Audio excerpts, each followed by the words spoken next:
Yeah, và đây là một tựa game mà mình đánh giá rất là cao trong những game mà mình trải nghiệm. Những cái game khác á, thì nó chỉ có tiếng Anh và những cái tiếng nước khác thôi. Còn cái game này nó có cả tiếng Việt Nam nữa, rất là thuận tiện, rất là hay.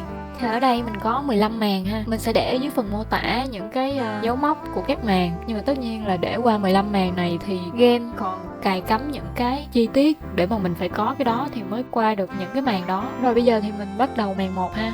Bữa tiệc trà.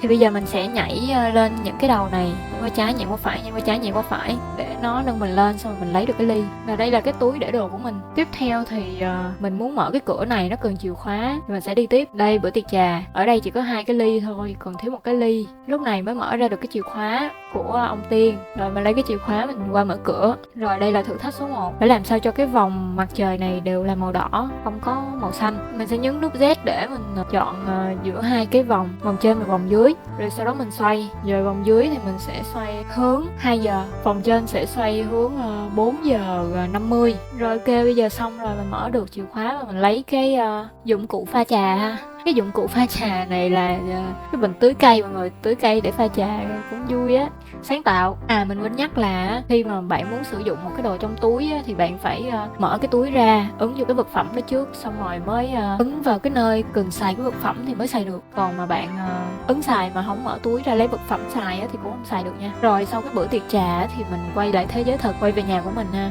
Rồi màn 2 là màn báo thức. Thử thách của mình là phải sửa được cái đồng hồ này. Muốn sửa được cái đồng hồ này cần 3 vật dụng, đó là tua vít, cái đồ dặn code với cục pin. Thì mình sẽ mở cái tủ này ra, có một cái con chuột dặn code ở trong. Mình cần phải đóng cái cửa này lại để cho nó không chui vô lại bên trong. Mình nó văng cái dặn code ra ngoài cho mình lấy. Tiếp theo là mình sẽ mở cái đèn bàn này lên để soi và thấy con mèo đang làm trò biến thái. Bị mình phát hiện nên là nó mới thả cái con robot này ra và mình lấy được cục pin. Tại vì con robot này nó hư rồi nên nó văng cục pin ra. Rồi bây giờ mình sẽ kéo cái thùng này ra, mình đứng lên để mình lấy được cái tua vít phía trên này. Thử thách số 2 là mình sẽ sửa cái đồng hồ này. Mình cầm tua vít, mình vặn 2 ốc ra, mình dùng phím E để xoay cái chiều dương và chiều âm đúng theo cái lỗ pin. Bây giờ mình cần chơi kiểu giống như là sắp hình đi. Để mà cái đồng hồ này nó xoay được á, thì những cái ròng rọc này nó phải chạm nhau thì mới xoay được. Thì mình cứ để 2 cái nối với nhau, 2 cái nối với nhau, giống như mình làm ha.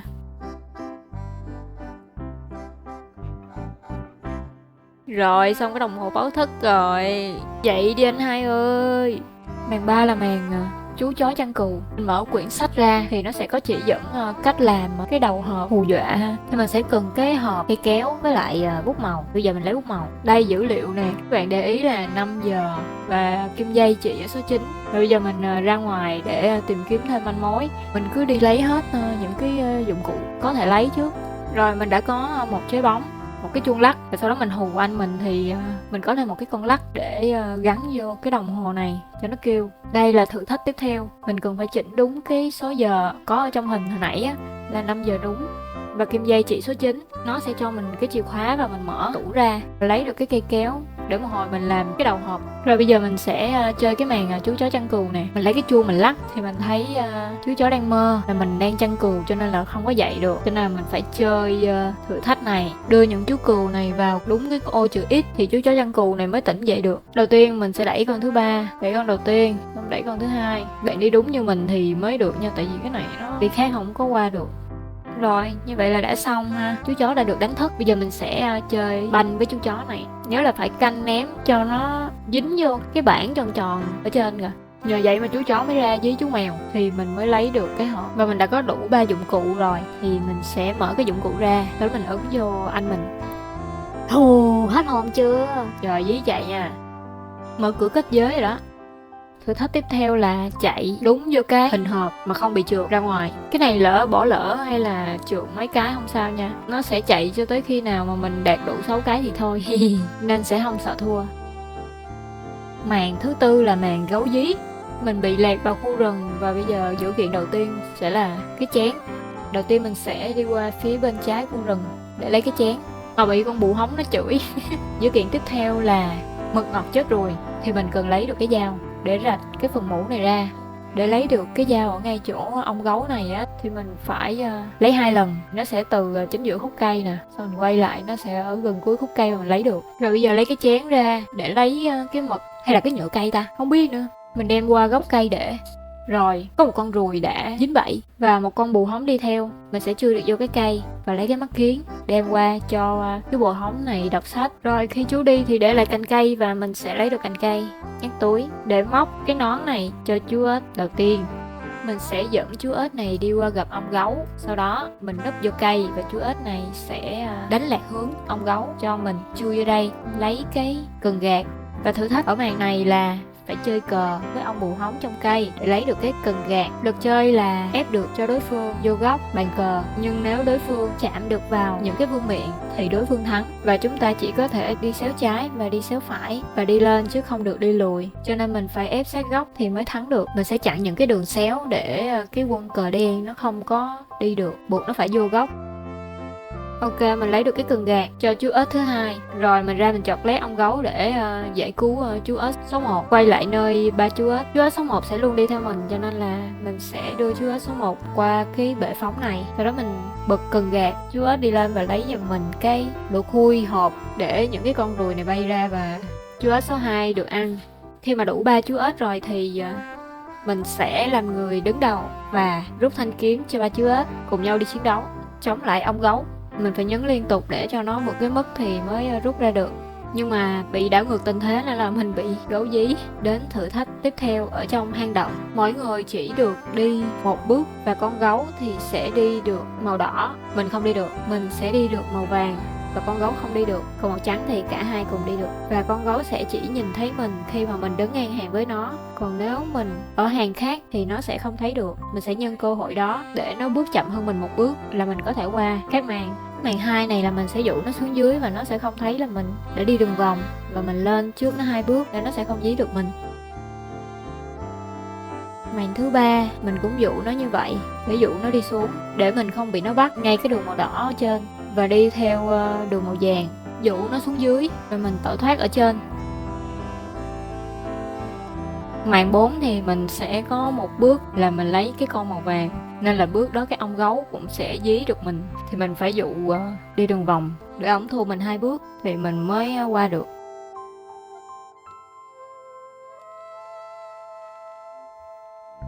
Màn 5 thì cái chiến thuật nó hơi dài chút, tại vì màu đỏ ở trên nhiều lắm, màu vàng thì tuốt ở dưới này, nên mình phải dụ ông gấu này xuống dưới cái chỗ màu vàng này để ổng không ra được và không thấy mình thì mình mới chạy kịp. Màn thứ 5 là màn tượng vàng. Vì là bị gấu dí nên là bây giờ mình sẽ bẫy con gấu. Trước tiên là mình sẽ tháo cái dây thừng này ra để đặt bẫy và để cái tượng vàng ở chính giữa.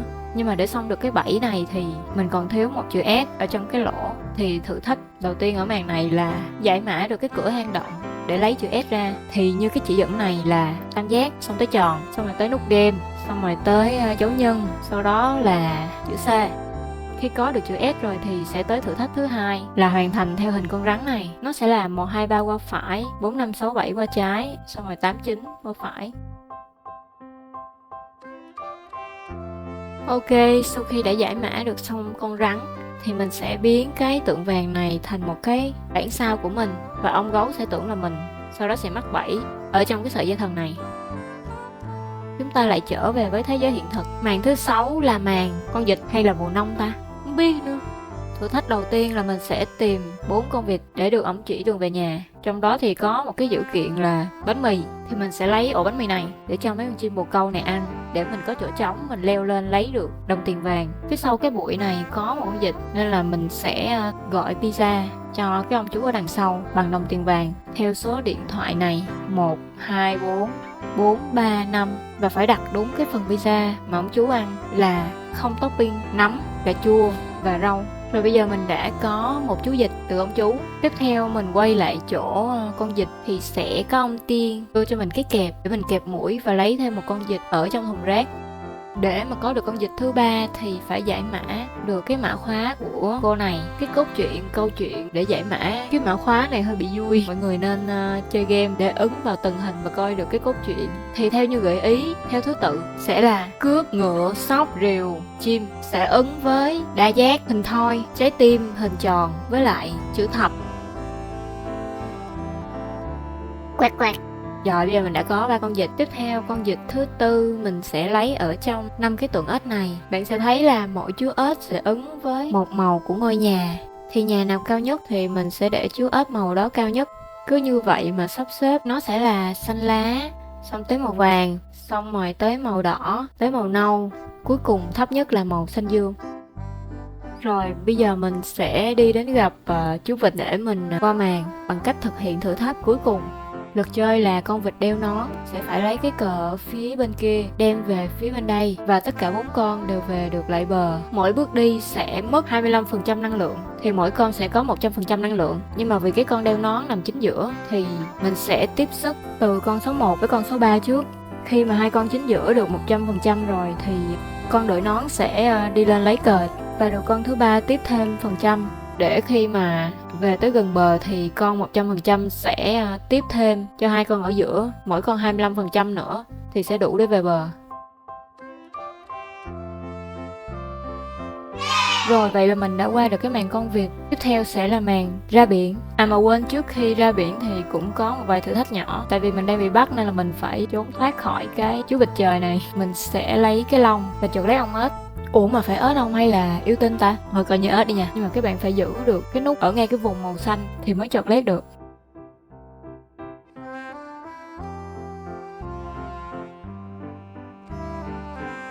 Rồi tới cái đoạn này thì mình nhấn lên nhấn xuống để lấy cái đà rớt khỏi chú vịt này.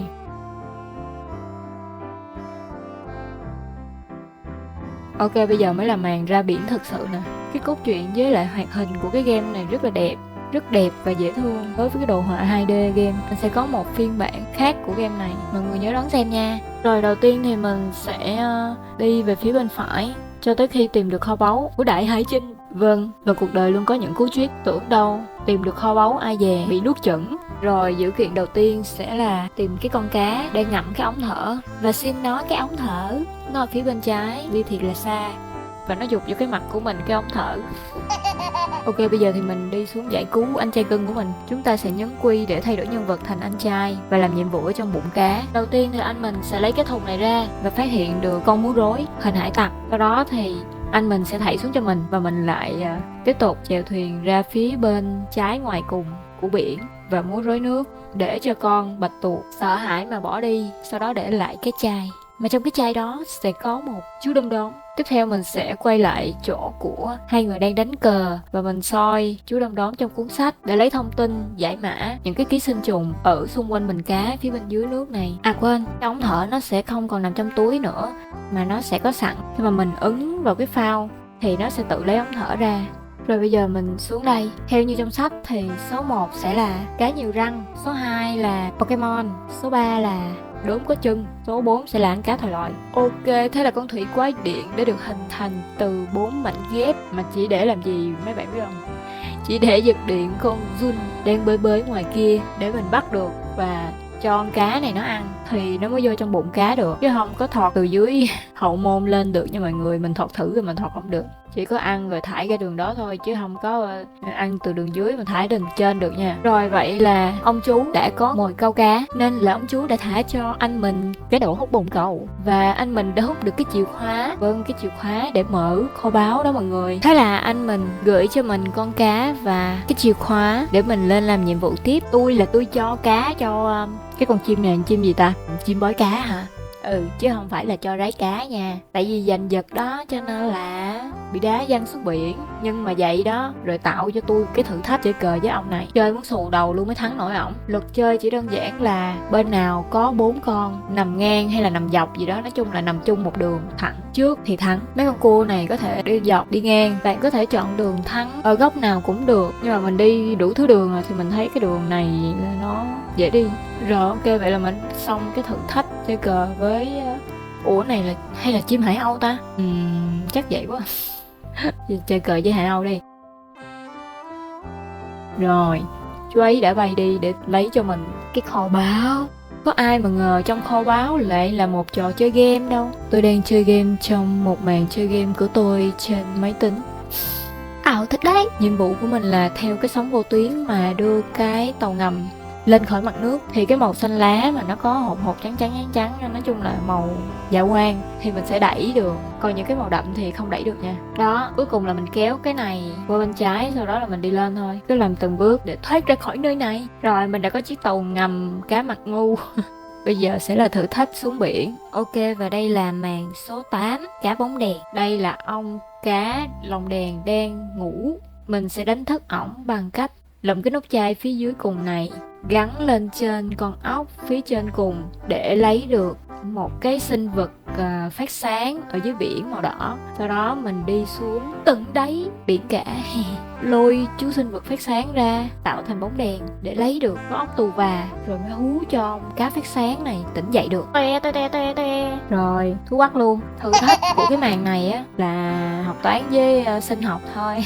Cái này mình sẽ xếp từ 1 tới 6 dễ ha. Cấp 1 mình cũng học đếm số rồi đó, nhưng mà mình test thử coi đảo ngược số coi ông này có nhận ra không, nhưng mà không được nha. Phải từ 1 tới 6, từ trái qua phải mới được. Tiếp theo là giống như kiểu phân bào hả ta? Hồi xưa học sinh học không nhớ lắm, kiểu tế bào từ không có gì, xong rồi nó sẽ có cái màng to ở ngoài, xong rồi từ từ nó sẽ có cái nhân ở trong, xong rồi cái nhân nó từ to tới nhỏ kiểu vậy. Rồi cái thử thách tiếp theo nói đơn giản là sọc dọc với sọc ngang tạo thành chính giữa là dấu cộng, rồi hai sọc dọc với hai sọc ngang sẽ tạo thành hai dấu cộng chồng lên nhau. 3 sọc dọc với 3 sọc ngang sẽ tạo thành cờ caro. Nó cũng xếp theo thứ tự đơn bào, nhị bào, tam bào vậy đó. Kiến thức sinh học này đừng nên tiếp thu nha. Cái cuối này mới là nhức mắt nè. Thì theo như chỉ dẫn là nó sẽ lúc đầu thì có cái dòng cam ở ngoài, nhưng mà sau thì dòng cam nhỏ lại rồi biến mất. Cái đó là đường thẳng phía bên trái, mình nói từ dưới lên trên. Còn đường thẳng số 3 thì nó đảo ngược lại thôi. Còn đường thẳng chính giữa thì coi như là một cái tăm màu vàng nhỏ ở trong, nó ăn no quá nên là cái vòng màu vàng nó bự ra cả trên lẫn dưới. Còn cái đường xéo thì nó lặp lại thôi, 1-2-1-2-1 kiểu vậy. Giờ em cá lồng đèn đã cho mình cái lồng đèn của ổng. Mình thảy xuống, anh mình gãi ngứa cái cổ họng của con cá và con cá sẽ ách xì. Anh mình và ông chú bay ra, giải thoát thành công. Ok, tiếp theo sẽ là màn chế tạo rồng bay. Nhìn thấy cái số km để được về tới nhà là thấy hiu hiu rồi đó. Rồi dữ kiện đầu tiên mình sẽ cần quan sát cái cô này hành động lên chiếc xe như thế nào. Một hồi mình sẽ hành động lên chiếc xe khác đi như vậy để lấy được đồ bên trong xe và thu thập đủ 3 món mà cô nói, bao gồm miếng vải, dây chuột patin với đầu rồng. Màn này thì mình sẽ hóa thân thành anh trai luôn, tại vì mình ngồi sửa xe rồi. Chuyện gì khó đã có anh trai lo.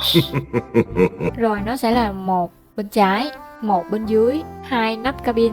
Ok, lấy được cái băng cassette rồi mình cứ đi tiếp ha. Tới cái chỗ mấy cái thùng này á thì mình sẽ lấy cái máy cày. Rồi đi lên trên gặp chú xương rồng. Đây, của chú đây. Cái độ cạo râu không thể nào cạo hết được những cái gai của chú, nên là chú cần cái máy cày để cạo được sạch. Thế là mình đã có được dao cạo râu của chú. Ok, mình sẽ đi đến cái chỗ mà ông chú tivi để mở băng cassette làm tiếp một cái thử thách. Đó là thử thách tìm đường về nhà. Đây bạn sẽ thấy có những cái màu xanh dương, xanh lá, màu vàng, màu cam. Thì nó cũng tượng trưng cho những cái hình bông hoa, cây chuối, núi với lại cây thông. Thì mình đang ở cái điểm màu vàng mà có dấu mũi tên chỉ màu trắng. Mình sẽ tưởng tượng là mình đi theo cái hướng nào, đi lên, quẹo trái, quẹo phải. Đấy, mỗi lần mà mình thấy một cái màu nào đó thì mình biết là mình đang ở cái khúc nào. Rồi bây giờ mình tập trung nha. Căng lắm đấy. Đi lộn là gặp đầu lâu ngay. Lên 1, lên 2, lên 3, lên 4, qua trái 1, lên 1, phải 1, lên 1, lên 2, trái 1, trái 2, trái 3, 12 phải. Lên 1, trái 1, trái 2, lên 1, lên 2, về. Yeah, không phải là mình về nhà mà là ông chú về nhà.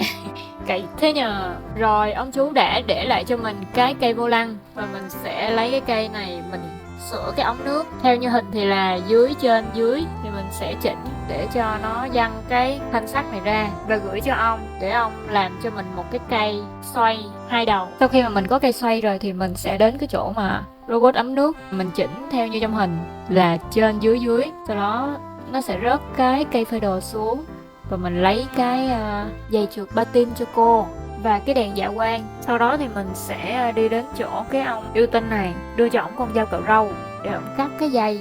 Sau đó mình lấy miếng vải đưa lại cho cô. Tiếp theo sẽ là một cái thử thách nhỏ. Luật chơi là khi mà mấy cái con tắc kè bông này quay đi thì mình mới đi được, giống như chơi quýt game vậy mọi người. Nó quay lại thì mình không được đi, nó không là sẽ bị phát hiện và bị bắn. Rồi khúc này là tình anh em huynh đệ tương tàn nè. Mình sẽ lấy được cây thượng phương bảo kiếm, mình cắm vô cái trụ chính giữa. Sau đó mình sẽ được 3 cái viên đá phát sáng. Mình sẽ cắm đúng thứ tự như trong hình gợi ý. 4 là hình vuông, 5 là hình ngũ giác, còn 6 là hình lục giác. Khi mà cắm cái viên đá số 4 thì nó sẽ nổ để mà mình có cái cớ gắn cái đèn phát sáng của mình vô chứ. Ok, khi mà 3 đèn đã sáng rồi thì sẽ xuất hiện cái đầu rồng. Đấy, mình sẽ chui vào đầu rồng để làm nhiệm vụ tiếp theo. Những nhiệm vụ căng cực. Trời, các bạn có thấy hình mình không? Người khám phá hang động.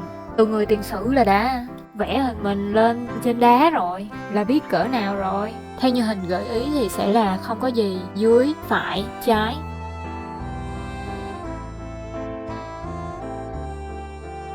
Trời, tưởng vậy là lấy được cái đầu rồng hả? Chỉ mới là bắt đầu thôi con trai cưng. Đây mới là kiếp nạn ở trong cái đầu rồng nè.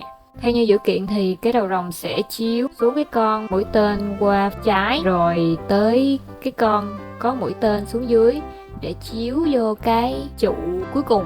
Dễ hiểu ha? Cái này chắc là phải nhìn mình chơi chứ không biết nói sao nữa.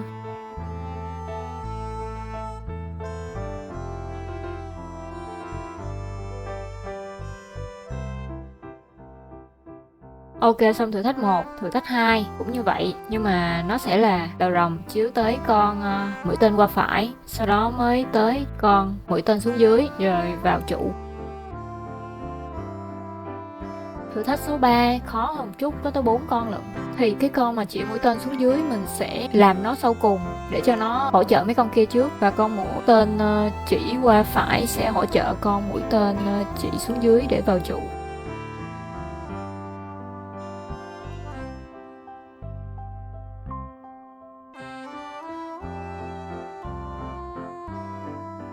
Rồi thử thách số 4 sẽ có một cái con màu vàng, con đó nó sẽ nằm cuối cùng nên mình cũng di chuyển 2 con kia trước và dùng con màu vàng để hỗ trợ. Sau đó cuối cùng mới là con màu vàng để vô ngay trụ.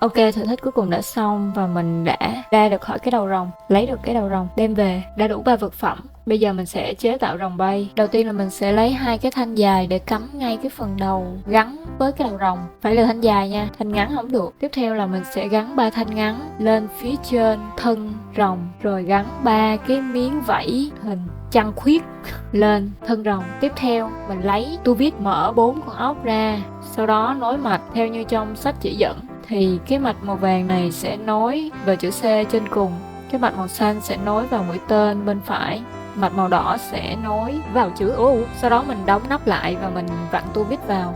Lúc này bạn thấy sẹt sẹt điện rồi đó, là nó đã chuẩn bị hoạt động được. Mình lấy cái cổ rồng phía bên trái gắn lên cái thân rồng. Mình còn dư 2 cái thanh dài thì mình sẽ gắn lên cái phần cổ rồng, cuối cùng gắn cái đầu rồng vô là xong. Cái màn này giống như là trải nghiệm học điện vậy đó, điện cơ khí rồi đó. Có cái màn số 10 là bay trên bầu trời thì nó dễ nên là mình không hướng dẫn trong clip này. Chỉ cần bay thôi, cứ bay vượt chướng ngại vật thôi. Rồi chúng ta sẽ tiếp tục với màn số 11, ba chú yêu tinh. Đầu tiên thì ba chú yêu tinh này sẽ cho mình một cái tờ giấy gọi là mật khẩu để vô nhà. Sau đó mình đi ra ngoài lụm một cái nắp chai ở trong hồ ước nguyện, rồi mình đi đến gặp ông chú bán bia tím để lấy một cái nhạc để về cho chú yêu tinh nhạc sĩ này. Sẵn đang đứng ở đây thì mình sẽ dí con gà để nó trèo lên trên kia, rồi sẽ giúp mình cho nhiệm vụ khác. Rồi, đánh rock and roll cho cháu. Con cừu ở đây cũng lầy nữa, không chỉ vậy mà nó còn láo nữa chứ. Rồi, tiếp theo thì mình sẽ đi qua phía bên trái. Lúc này sẽ có một ông chú câu cá và ông Tiên đưa cho mình cái nón giả làm quạ. Sau đó mình sẽ leo lên cái cây để không bị đàn quạ xua đuổi. Nhớ là vừa đi vừa xua đồ nha. Đây, đồ bên phải đây. Để mà mình lấy được cái bông hoa ở trên đầu của con quả chúa này thì mình phải giải mã được mấy cái hình tam giác vuông tròn đám mây này. Đây là dữ kiện, hình tròn là con người, đám mây là cây kiếm, hình vuông là mũi tên, còn hình tam giác là chiếc lá. Tên tên tên tên. Quả chúa khen mình là có cái não quả tốt nên đã được ban cho chiếc lá. Hồi nãy thì mình đã tìm được chú cừu Rock and Roll về cho cái cô này, thì vẫn còn thiếu một chú, thì nó đã bị lọt ở phía bên kia, cho nên là mình sẽ gắn cái vòi xoay rượu này ra để cho con cừu khác chui vô liếm. Thì ông chú này mới không có giữ cái chai nữa, thì mình mới lấy cái chai được để cho con kia nó uống xong nó xì hơi văng qua đây. Cái rượu này chắc là rượu giúp cho người ta dễ tiêu hay gì á, uống phát bay luôn. Rượu này lạ lắm mà nha. Sau khi mà cô ấy đã có 5 con cừu quay trở lại thì cô thả cho mình cái gậy chân cừu, và mình sẽ dùng nó để leo lên móc cái cục hít mà hồi nãy chú câu cá đang tìm. Và để tỏ lòng biết ơn thì cô sẽ nhờ 5 chú cừu của mình giúp tạo thành một cái cầu thang cho mình leo lên bắt con gà. Con gà thì sẽ giúp ích cho màn giải cứu em mình. Rồi sau đó thì mình sẽ quay về đưa cho chú câu cá cái cục hít này. Thiệt ra thì chú không câu cá đâu mọi người. Chú đam mê cờ bạc nên là thích mấy cái nắp chai để đi quýnh bài thôi mọi người. Đúng là cờ bạc là bác thần bừng mà. Mình cũng bừng nên là mình cũng câu ké nắp chai để mình tham gia cờ bạc. Ok, để mà có đủ cái số nắp chai thì mình sẽ cưng ký sắc dụng nè. Vừa đủ cái mức màu xanh lá thì nó sẽ được đưa vô lò và sản xuất ra một cái nắp chai. Nếu lố hay thiếu thì nó cũng không được nha. Thì bạn có thể tham khảo những cái đồ mà mình để vô cho nó đúng tới cái vạch xanh. Bên kia thì có sẵn 2 cái rồi và mình mới sản xuất ra 2 cái nữa. Và cái cuối cùng ở phía bên đây mình đem qua luôn. Rồi sau đó chỉ cần để đúng 5 cái vô trong cái thùng này là được. Thì phải cần tới 10 cái nắp chai mới được tham gia thử thách cờ bạc. Thì mình mới có 5 cái, cộng thêm cái hồi nãy ở hộ ước nguyện là 6 cái. Bây giờ mình đi trên đường lụm lại của cái chú hồi nãy thêm 4 cái nữa, mình vào chơi. Ok, đã đủ 10 cái, gầy xong thôi. Luật chơi là điểm cao nhất sẽ là 30 điểm. Khi mà nó ra một cái lá bài sẽ tương ứng với lại số điểm. Ví dụ như số 9 thì là 9 điểm. Nếu bạn muốn lấy được cái lá bài đó, bạn phải là người thắng trong ván. Có nghĩa là bạn phải có cái số đặt cược lớn nhất trong ván thì bạn sẽ được lấy. Mẹo là nên giữ lại những cái nắp chai nhiều nhất có thể để giành lấy những cái số lớn. Tại vì khúc cuối thường thì mọi người sẽ hết nắp chai để mà đặt cược. Thì lúc đó mình sẽ giành được những số lớn để tổng điểm cao hơn. Ai ra đầu tiên thì sẽ được dùng ít nắp chai nhất. Những người ra tiếp theo thì phải lớn số nắp chai hơn thì mới được lấy lá bài. Mình nghĩ là cái ván nào mà nhắm không thắng được vì số nắp chai lớn quá thì tốt nhất không nên vào. Mà công nhận chơi này cuốn ghê luôn á. 30 điểm thì hơi ít, đáng lẽ cỡ 60 điểm đi chơi nó mới đã. Chơi này sẵn học cách đếm số luôn. Ok, vượt số điểm quy định nha. Đó, thua xong cái chuỗi ta kỳ ghê không? Mà cũng nhờ kỳ vậy lấy được kẹo để vô nhóc kia cũng được. Muốn lấy được xe đẩy thì mình cần phải có cái áo với lại đầu sọ để làm bù nhìn. Đó, mình sẽ quay trở lại căn nhà, làm rớt đồ của cô ấy để mà mình lấy cái áo, mình làm bù nhìn. Thì phải có cây kẹo để dụ thằng nhóc này, nếu không là nó khóc, mình sẽ không lấy được cái áo. Tiếp theo là đầu sọ, thì mình cần phải gõ cửa 3 lần nhưng phải nói sai mật khẩu để cửa đóng lại. Sau 3 lần thì cái đầu này nó mới rớt xuống được. Còn nếu mình đúng mật khẩu thì mình vô nhà nó sẽ không rớt. Rồi bây giờ đã đủ 2 món để mà mình làm bù nhìn. Không chỉ con quạ nó sợ mà ông chú cũng sợ luôn. Nên là mình đã xua được cái xe đẩy thành công. Rồi, vậy là đã xong màn ba chú yêu tinh. Bây giờ cùng nhau tập hợp để đi giải cứu em mình. Màn số 12, gà tốc chiến. Trong bóng đêm thì tại vì mình không thấy gì nên mình sẽ di chuyển xem là mình đang ở đâu. Thì mình đã biến thành con gà. Ok, mình sẽ nhảy xuống, chui vào trong cái bàn này, kéo dây để mở cái cửa quạt ra để cho chú bồ hóng nhỏ này leo qua bên đây, lấy cái bông hoa xuống. Bông hoa này là bông hoa mắt ngủ nha. Hửi vô là sẽ bất tỉnh nhân sự. Đó, tôi đẻ ra bông hoa rồi đó, ông hửi đi. Rồi bây giờ ăn cái vỏ để tiêu tan trứng vật chứng. Nuốt luôn cuốn sách, xong rồi lấy cái đầu hút cái nắp cống này ra để một hồi mình tẩu thoát. Nhớ lấy cây kềm nữa để hồi nhổ đinh. Trên người của cây ngục này thì sẽ có cái mật mã, mở ra là trăng khuyết, vương miện, cái nhẫn với lại xếp hình. Thì theo như cái chỉ dẫn bên trái á, là ở trên cái nhẫn sẽ là vương miện, bên trái vương miện là xếp hình, bên phải vương miện là trăng khuyết. Thì theo như mật khẩu của quản ngục sẽ là 3251. Rồi quay lại với cánh cửa thì mình sẽ lấy cây kìm để mình nhíp cái đinh ra và mình đốt vô bụng. Sau đó thì mình sẽ đẻ trứng ra kề đinh, rồi tự mở khóa đi cưng. Ok, khi mà vào được trong cung điện thì mình quăng cho em mình cuốn sách để nó kể chuyện hài cho ông vua nghe. Và đây cũng là màn số 13. Chuyện tình sử thi. Bạn sẽ thấy có con số 0 màu cam ở phía bên trái là thi hiện tại. Thì mình sẽ nhờ ông vua lấy cho mình cái chậu cây, rồi mình để lại xuống đất, xong rồi quay về trang trước tượng trưng cho 50 năm trước để mình sửa lại cái trục xoay của giếng nước. Rồi mình quay lại hiện tại lấy cái cây quăng xuống giếng, sau đó lại về 50 năm trước lấy cái cây ra trồng vào đất. Tiếp theo mình đi đến 50 năm sau, mình lấy quả trứng mình quăng lên và thả vào giếng, sau đó về hiện tại lấy quả trứng đưa lên cho chú chim ấp. Rồi mình qua 50 năm sau thì trứng đã nở ra một chú rùa. Để có nước cho chú rùa bơi qua thì mình sẽ quay lại 50 năm trước và lấy cái cây ra khỏi mặt đất. Rồi mình lại quay lại chỗ chú rùa của 50 năm sau, đem chú thả vào trong giếng. Rồi mình quay lại 50 năm trước, đem chú rùa ở trong giếng lên thả xuống nước. Thì khi mà quay lại 50 năm sau thì chú rùa đã lớn và mình có thể nhờ chú rùa đưa mình lên gặp ông vua. Ở đây cái giếng nước giống như là cỗ máy thời gian vậy đó, nó sẽ là vật ở giữa để mình có thể kết nối giữa các dòng thời gian khác nhau, quá khứ, hiện tại với tương lai. Màn số 14 là màn vồ ếch. Khi mà thoát ra khỏi cái chỗ đó thì mình đã lấy được cái vương miện. Bây giờ hai đứa mình sẽ cùng nhau bắt con ếch này. Theo như chỉ dẫn thì em mình sẽ đứng ngay cái chỗ đó, hàng thứ 3 ở chính giữa. Còn việc của mình chỉ là dí cho con ếch này nhảy tới kế bên em mình, rồi mình chuyển sang em mình để vồ bắt thôi. Mình chỉ được đi một bước, còn nó sẽ được nhảy 2 bước. Thế là cục cưng, bác đẹp rồi nha. Rồi nó đã mở ra cho mình một kết giới quay về thế giới hiện thực. Nhưng mà trước tiên thì để thắng được cái màn 15 này thì mình phải tu lại dữ kiện của 14 màn trước, nhưng mà theo một phong cách khác, khi mà mình với anh mình đã nhập vào làm một. Thế giới này có vẻ huyền bí và đáng sợ hơn những thế giới trước. Màn 15, ký ức dạ quan. Đầu tiên thì mình sẽ đến chỗ khung hình và mình xem. Để ý là lưỡi hồng với cây kem xanh lá, mắt xanh lá với cây kem màu hồng, chân chó với tóc hồng, tay mèo với anh hai. Lưỡi hồng với cây kem xanh lá, mắt xanh lá với cây kem màu hồng, chân chó với tóc hồng, tay mèo với anh hai.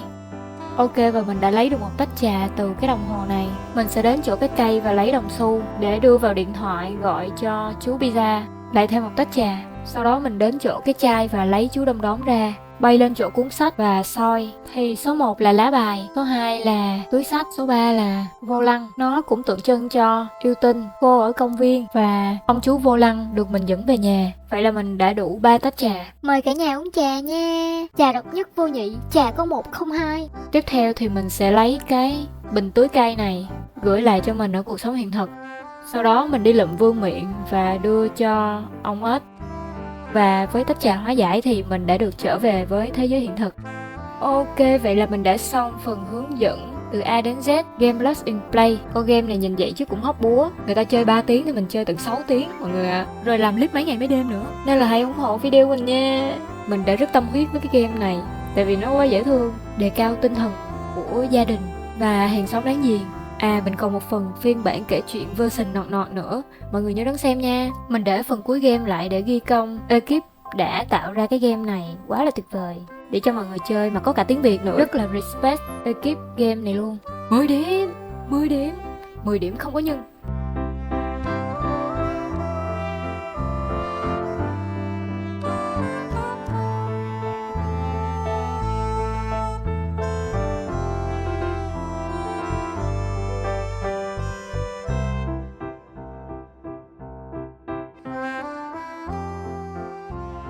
Cảm ơn mọi người đã coi trải nghiệm game của mình nha. Nếu bạn biết game gì hay, vui vui và miễn phí thì hãy gợi ý cho mình và comment phía dưới nha.